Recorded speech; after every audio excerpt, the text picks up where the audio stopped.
अरे तो ढेर ना किस कुछ बोलो हैं माने हम तनी के नजर में माने हम बूढ़ हो गइल बनी है हमार बूढ़ मर गइल बरन का मुसमात लेखा एगो मांग पोएती कर धो दी हम अपन मांगवा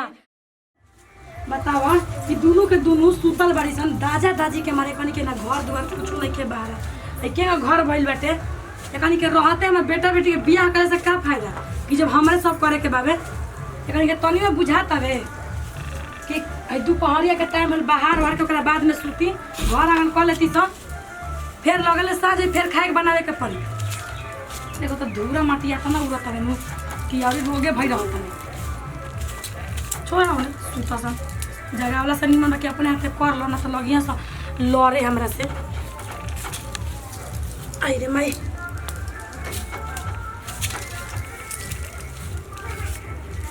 ये बताओ तो ये इतना बेरा हो गइल बाटे ई फोन है कहीं ना कौन कल फोनवो छोड़ छाड़ के चल तारी सन अरे सुना तारू सर रे ई सुतिया सन कनी के निशा के आगे कनी के फोन लौकता बे बताओ तो के का फोन आइल बाबू छोरा माई को आदत नहीं कि सुतल हो सब आई रे बा हेलो हेलो के अरे हाँ मैं चौथी के पापा अच्छा रहुआ है समझे जी प्रणाम प्रणाम समझे आई जी अरे हाँ वो सुतल बेरी सन दोनों के दोनों चाल कनी ना जगली सब अच्छा और सब समाचार सुनावल जाए अरे सब ठीक बाटे अपन कही अरे महाराज हमरो ठीक बा ए घड़ी आवेला ही ना कि बेटी से भेंट उठ के जाला का कहल जाओ ट्रक चलवला से फुर्सत कहाँ बाजी हाँ रउआ तो ट्रके चलाए न मार बुझाता कि पैसा अभी बुढ़ारियों में माने रउआ ट्रक चलावल एकदम जरूरी रघु मजाक अच्छा अच्छा कर देवे ना हम मजाक करत रही रउआ से अरे बुढ़ारी के समय भेलो बैठे के चाही घरे तो रउआ ही अभी ट्रक चलावत नहीं ए महाराज अभी हमनी के बुढ़ाइल बानी जा ना रउआ जमाने नु बनी बेटा बेटी के बियाह कर लेनी अभी जमाने बनी अरे हमार छोड़ी अपन बताई और सब्जी जी का करत हवे अरे सब ठीक बाटे सब 12 लइका बाहर गइल बना सन हमहू के गइल बनी बाजार रे आई सुतल बाड़ी सन सब ठीके ठाक चलत हवे का करम बूढ़ पुरानिया के समय अरे महाराज रउआ बूढ़ पुरानिया थोड़े ना बानी हाँ जमान लौकत नहीं कि ना अरे महाराज खलसबार रउआ पेंट कली तो नवा फेल बड़ी लोग माने कम मजाक ना करेनी अरे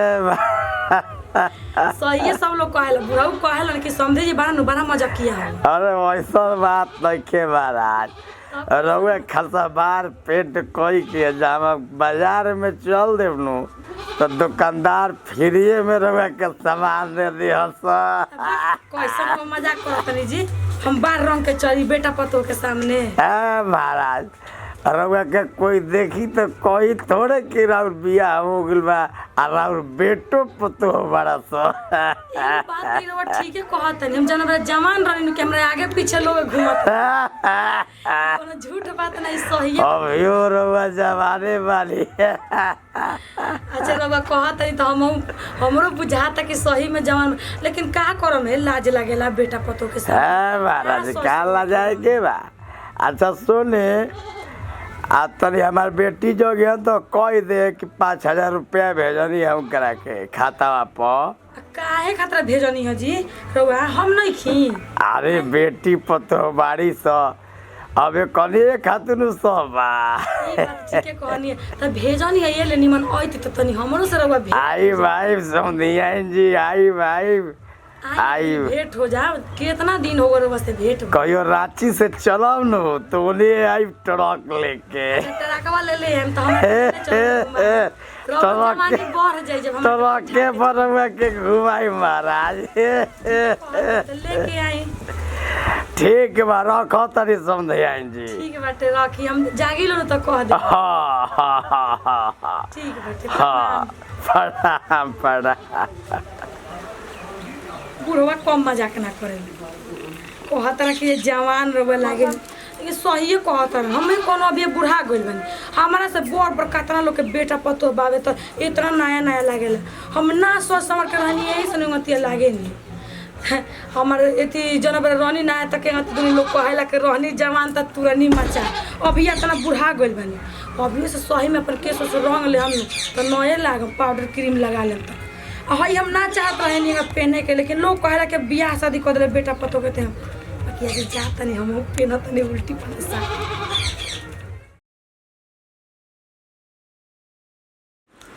समझे तो ठीक है कहत रहल अभी हम कोनो बूढ़ा थोड़े गइल बानी, दूगो बेटा संगे बियाह कर देनी तेकर मतलब बूढ़ा गनी। हम दादा छोटे उम्र में बियाह भई रहे जे हम का करी हये नती को केस हमरा आगे के पाक गइल बानी, यही से न कोनो हमरा के बुढ़िया कह देवल हम।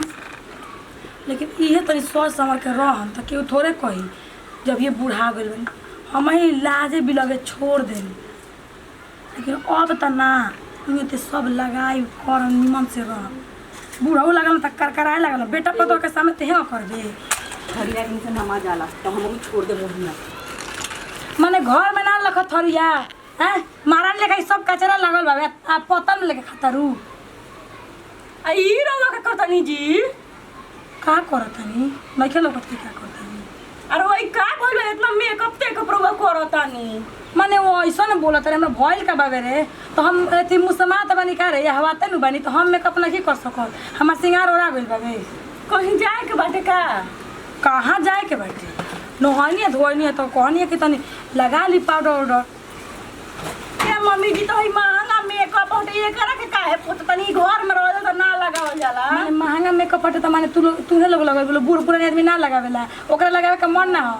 माने बताई तो घर में बारी तो हई मेकअप हटे पतो कैसे वैसे ही नजर नहीं खाए माने तो घर से बहरी तो हनी निकले सन कि हम निकले नहीं रे ये तो ई बात रुआ बाहर निकल तो मेकअप ला के निकलम जी तो माने हम अभी आज में बूढ़ा गइल बनी कि मेकअप नहीं कर सकत तने ये चाहत रह कि माने कि दूसरा के घर खाने माने एथी लेके झुरकुटी लेके पहन के साड़ी आ एथी लाज ना लागेला जी अपने लाल पियर साड़ी निकाल पहन लेनी कब पतो हिन के देनी कि लसरे गई तनी के पहन लस तो हम दी तो हनी के बाप घर से का मिलल बाबे हैं हमार तो नैहर के हटे मर्द हमर कमात रहे त किले हम अपन दे साड़ी तनी सन के हमर करिया का बाटे न तनी धुमलाई बटे उड़ो ले लिए ई सही हम के दे दी अच्छा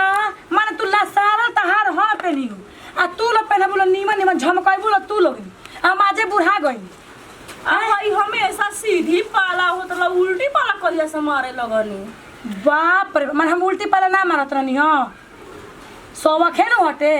जे कबो केहू ते माला शादी बियाह में केहू के जाए के चाहे कुछ तो सब कोई अपन फैशन करे तो तनी हमर फैशन देखबू सन ना जी तोरा तो कोरा पंती धइले बाटे ना निमन से रहबू से ना कुछ हुआ सास कुछ करी हां तो तनी के रोग धली का करतन दीदी हाय बल क्या करतन मां जी काठा लेके बैठ जाला आई रे का करतन भाई मार मुंह में मेकअप है लाली माने हमार मेकअप लौकत हटे लेकिन घर के काम धंधा नहीं लौकत हैं माई बनल बारू कि हमरा के आवत साजे हैं आई रे सोना हम तोर पास किते हइस रे बूढ़ हो के इतना फैशन झाड़तनी हम बूढ़ हो गइल बनी ते तोर माई बूढ़ हो गइल बिया हमरा का बूढ़ मत कहिए तोर माई बूढ़ हो गइल बिया तोहनी बूढ़ा गइल बारू त माई के हाथ ना बूढ़ हो गइल त बियाह कइल सन तो तोहनी हमर माई हाथ ना ऐसा ना फैशन में ना रहला जाके देख लेम रउआ तो तोरा माई लगे तो तोरा बाप दी तब नु हैं तोरा घर में होइले ना होई तो करी कहां से रे वो घर अजीब बापा तोहर के नाम मिलेला बाकी सास के त खूब अरे बाबा सास इतना कौन धइले बड़ी तब नु तो हनी के कमाई खातन के अपना मन के कमाई खातन या करत मत बोल रे बर्तन में काहे धोले रहले हरे धोले करनी हां ये कंडीशन बारिश ये कहा ले बेटा पतो होई नु त सास के देखे ना चाहिए जब कुछ करन त कनी के रोग हो जाई मैं कोठलाली का भई रे अब ठिलाली लगैले तो बनिया और कितना लगे माने हाथ ना पर रही मन लागत है कि छोकरा से दिखावे दे के अरे बापा माने हम छोगार से देखावे जाता तू केकरा से देखावे जाता भाई घर में रहत तो केकरा से देखावे भाई तो मेरा जवानी उपटत बाप रे बाप तू हमार जवानी नहीं हरबू हैं बेटा चल गवा सब बाह आ तब तू लोग लगा के मार घुमत लो हमार तो बुढ़ऊ घर ही बा कहानी तो नए नए बियाह भलो से कर देन से हम बुढ़ा गइल बनी हैं पतू अगर नत को अगर नाथ हो तब जब जवानी चलत ऐसे तो मैं हॉट पैंट बनू पहन के रोड पर घूमी मेरे सब लड़का करे त ढेर ना किस कुछ बोलो हैं माने हम तनी के नजर में माने हम बूढ़ हो गइल बनी है हमार बुढ़ऊ मर गइल बारन का मुसमात लेखा मांग पोएती कर धो दी हम अपन मांगवा आ उजरी पहन के घूमी के धो दे के माने एकदम बंठन माने बता कि बूढ़ हो गए त बूढ़ के माने कि अथी शरीर से लोग बूढ़ जाला कि लोग के मनवा बूढ़ जाला रे ओइबा 16 साल के बढ़ रही मानी जाई जौन करे के तन हमर हथिया चुकी में माई हमर बियाह कर दे अभी 10 साल के ना रहनी तो अभी हमर माने उम्र चल गइल 12 वर्ष के भइली तले हमरा बाल बच्चा हो गेल तो हम खाने माने का जवान हो के हमर बियाह भइल बा मैं जीरो अब के जवान होता नहीं अब के जान के फायदा भइल बानी तो दुगो चोटी देखो बोले के पता नहीं मैं बोली लेकिन टेढ़ी मत बोलिए बुझाइल नु अतना टेढ़ी मत बोलियो तेरी के बोले तो रखे जी टेढ़ी नहीं खूब बोला आवा तरन बुढ़ाऊ तो कहत नहीं कि ये पतो से के साका के तोहरे रह कलर रस मेकअप के सामान उठा के धाई हाय रे दादा देखो तार बाप घर से आइल बाटे नु पिटवा चाहत रहे तेरा बाप घर से आइल बाबे ऐसन करिए हनु की कान में से खून निकले लगी हमारा नहीं मतलब अभी हमें का सारा सामान अभी हम लेके आए नी वो दिन खरीद करनी कहनी कि हमहू लगाए तो हनियो लगाए सा तो हई खाली धइल बा एमे का उठलाली खत्म बा काजर खत्म बाबे तो हम जाके मार्केट में लियावे खतरा का उठो फोड़ लेम का ढेर बोलल तो चप्पले मारो तनी के भीरी बैठल तो तनी कुछ ना कर दे ऐसे हो जाता है अपने घर में तैयारी हो की इतना ही बारिश निमल ले छिन हमर पतो जा जा दिखावा बुरा उसे मर जवानी के जो सबके धराइल बजा बुढ़ियो के का भइल बारे छोकरी बना त ई को टोक दे कि तू तो बड़ा सुंदर लागे ना मत रहा तो तोर मर्द आई में तो बुढ़िया मार के तोर के जियान करवा दे वैसे भी तोर मुंह ढेर फुटर नहीं खेचत आजकल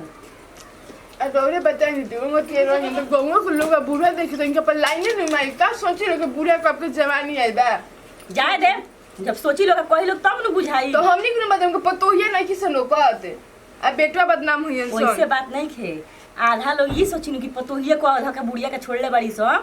इतना निमन से रखा था इस तो अपनिए के तारीफी हुई बहु के हौस हां हो रे ना हो फलाना बच्ची कितना रंग के डेंटिंग पेंटिंग को रहेली सब को सुकुन के पतोहनु करेले रहे दे बुढ़िया के अब एक छोड़ देती बुढ़िया के गुण एम एक सेकंड के दे दिया कि पेन क्या उठनूर के रोड पर घूमी तो कौन से पोतो या बना ठना के रोक ले बैस नहीं करके हां जब पहले करे ना हॉट पैंट उहे दे दिए भले बना रही कहीं हैं जो खा के तनी पानी लेके आ हां जी जाता नहीं गईली नहीं दिखाई बुढ़े से ठीक है हम जाते हैं ठीक है बिल्ले चलते हैं